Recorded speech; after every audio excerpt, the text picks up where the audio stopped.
Today we're going to be talking about the LGBTQ today. Harvey Milk said, "It takes no compromise to give people their rights.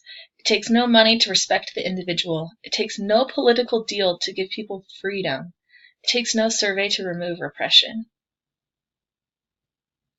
Before we start talking about this community, I invite you to pause this video and read through this description of some of the various LGBTQ terms that are really important in understanding this community.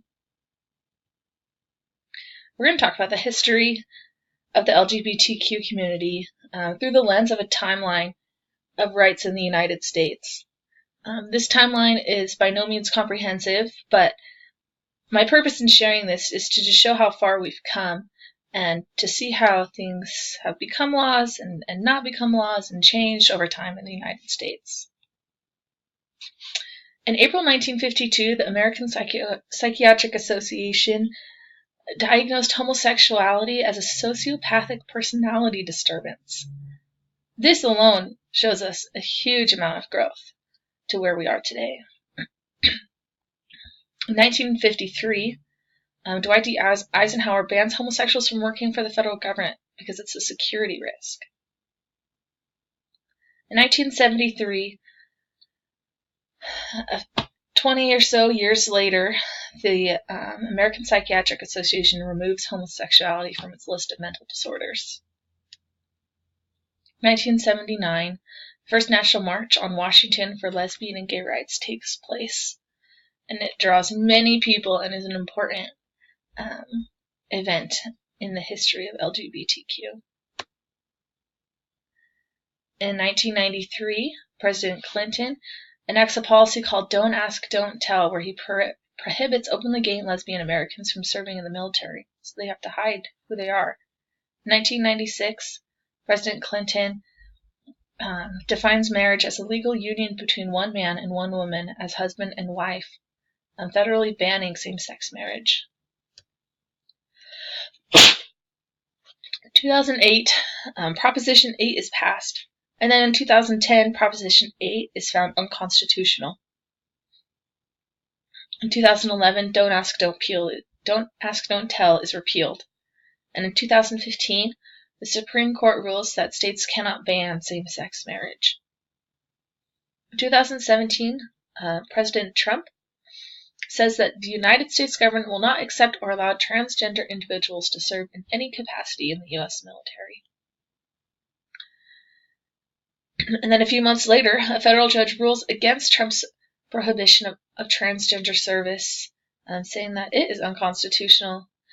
And then in February of 2018, the Pentagon confirms that the first transgender person has signed a contract with the U.S. military. This shows us how things have gone from the public belief that LGBTQ people are a security risk all the way to those people serving for our country. George Clooney said, "At some point in our lifetime, gay marriage won't be an issue, and everyone who stood against this civil right will look as outdated as George Wallace standing on the school steps keeping James Hood from entering the University of Alabama because he was black."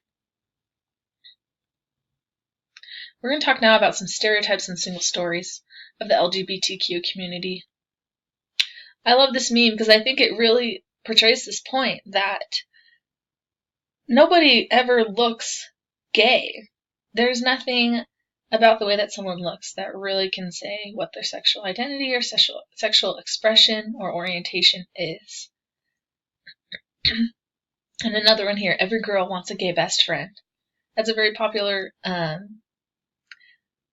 belief that a gay person is a good best friend, they're fun to talk with, they're fun to have around, they are very effeminate, but that is not true. Gay people can be anything in any way. Earlier in the semester, we watched the TED Talk about single stories, and I really liked this quote. It says, "I've always felt that it is impossible to engage properly with a place or a person without engaging with all of the stories of that place or that person. The consequence of the single story is this: it robs people of dignity. It makes our recognition of equal humanity difficult." And I believe that if we want to see the LGBTQ community In a dignified and holistic way, we have to recognize that there are no single stories. Let's talk about the health and lifestyle of the LGBTQ community. According to a study from the National Institute of Health, there are a lot of things that are unique to this demographic. They're more likely to receive a graduate degree, be smokers, binge drinkers, be obese for women, be underweight for men, and more likely to undergo HIV testing. LGB youth are more likely to attempt suicide, have mood disorders, and to have an eating disorder. Some of the consequences of the oppression of this group are really sad, and there are a few that are positive. The main consequence is minority stress, which is an excessive mental and emotional strain people in a minority group feel as a result of consistently being part of a marginalized community. This is an amazing quote, and I invite you to pause the video and read it, but I'll just read this middle part here that's in bold. It says, "The damage of the fear, shame, and guilt and self-loathing that exist inside a closet are often reflected unknowingly in the external life of the individual." One of the aspects of stress that is on the LGBTQ community is having to come out, because in our country and in our culture, there is a sexual default. We assume that people are straight, or we assume that people are the gender that they were born in. There is a lot of stress to come out, and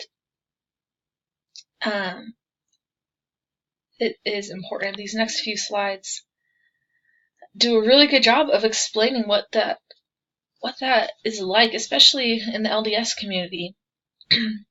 Vance Bryce said, straight people do come out. They talk about their crushes, celebrate dating, get married, and wear rings. Having a crush makes me, and this young man is gay, having a crush makes me feel unworthy. Dating feels deviant. Getting married would get me thrown off the good ship Zion. Coming out helps me make sense of the pain. This next young lady gives a really, I think, relatable perspective.